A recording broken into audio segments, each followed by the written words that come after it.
So I am introducing today Ron Shoopman, who is the president of the Southern Arizona Leadership Council, and I asked Ron to be here today as the business perspective for us. And so Ron, tell us a little bit about what you do, what's your role in the community, and how you've been involved with districts and superintendents. The Southern Arizona Leadership Council has been around for about 10 years. During that time, they have spent a great deal of effort working on educational issues. SALC does more than education, but education has been a constant focal point for the group. The group's made up of about 90 chief executive officers and other community leaders from across the Tucson region. And our goal is to create a bright future for our community. We believe that if we create a healthy economic climate, that we'll be able to do the other things necessary to have a high quality of life here in the Tucson region. So when I retired from the Air Force and they asked me to take this role, it was an opportunity for me to begin to work on some things that I believe are important for the future of my kids and grandkids. As an Arizona native, I would sure like to see us do the best job we can possibly do, particularly with educating our children. So I'm kind of hearing you say that at SALC, you see education as a foundational piece of community development. And so consequently, while you said a minute ago, it's certainly not all we do, it's sure a big part of what we do because we see that foundation there. The fact is that if we don't have the future citizens prepared to do the kinds of jobs that we want to create here, then we fail as a country, we fail as a region, as a city. The future of the United States is at stake in our educational system, in our opinion. So I can't think of any topic that is more important to SALC and to me personally than education. I know you've done a lot of work with different superintendents in the districts in the Tucson area. So tell me a little bit about how you see the role of the superintendent in the larger community, and also what are those important interactions that take place between superintendents and business partners? Well, first let me say that I think the role of the superintendent is about as complex a challenge as any manager or leader can have. You deal with so many people who are your customers who really depend on you for guidance, not only in managing the processes of a complex district, but in the leadership requirements of an organization that's spread across a wide geographical area. So the challenges of that alone are immense. Take it to the next step, which is how you deal with the broader community. Everyone has been to school, so everyone has opinions about education. So the leadership role of the superintendent is critical in telling the story of the successes of the district. It's also very important in reaching out and making connections to not only elected officials and parents and students, but also to the business community who is desperately interested in helping them succeed. Thinking about that, the successes and the challenges, because you've mentioned that a couple of times, I'm sure you look out at Arizona, not just Tucson, but all of Arizona, and you see some successes, and then you see some really big challenges. What are those two things? What do you see when you're looking at the schools, at our schools, and you say, okay, this is working great, but wow, this worries me. What are those things? I think over the last about 4 years that I've really been concentrating on this, the thing that I see that separates those highly successful districts from those that are struggling is one word: it's leadership. And that leadership starts with the superintendent, and it goes right down to the individual principals, and ultimately into the classroom with the teacher. And if a district is successful, you have an organization with a vision and a focus toward educational excellence, and it's obvious from the outside view as well as to the people who are involved in that. So we have an obligation to help nurture future superintendents, principals, to support them with programs that the business community can bring forward without telling them how to do their job, but more making them capable of success.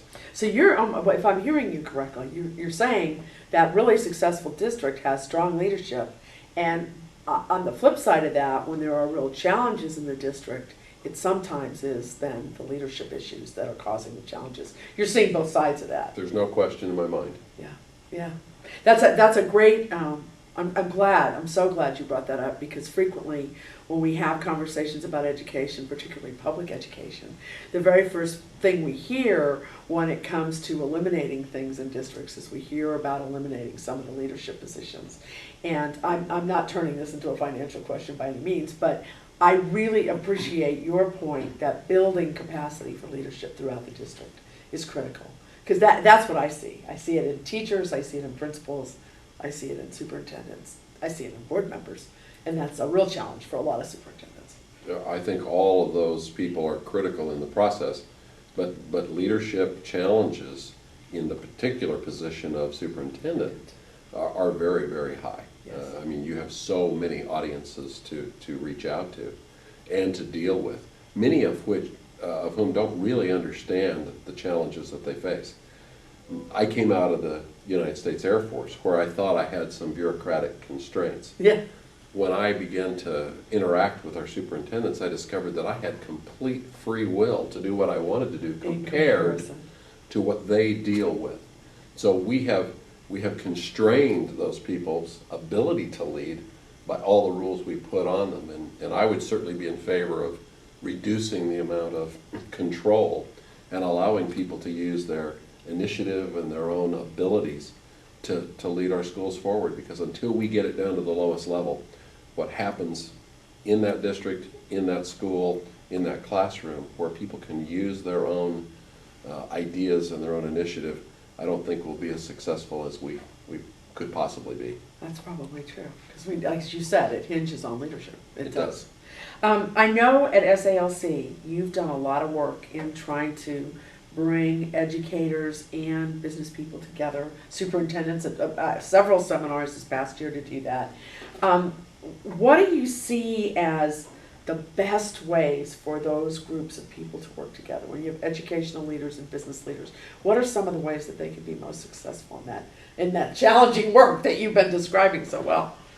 I think one of the ways that we have tried to do this is by picking a topic, putting some educators and some business leaders together, and then beginning to appreciate what each side deals with. As you recall, when we did a program called the Education Business Boardroom with how do you handle change as the first topic. And handling change was very interesting for a school superintendent versus a business leader. Yes. And I think the business leaders came away with more knowledge maybe of how different it is. And that understanding builds a basis for future collaboration, because the more business understands the constraints that superintendents deal with, the better equipped they are to be a support for that district and for that superintendent. I'm hearing you say build relationships. I'm hearing you say build relationships, build trust, make sure these these groups of people understand the challenges they both face.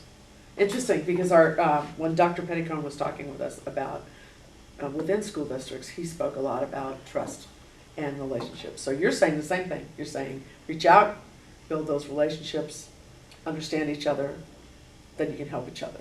The truth is, in the business world, that's how collaboration works. There's a level of relationship and trust between subcontractors and prime contractors.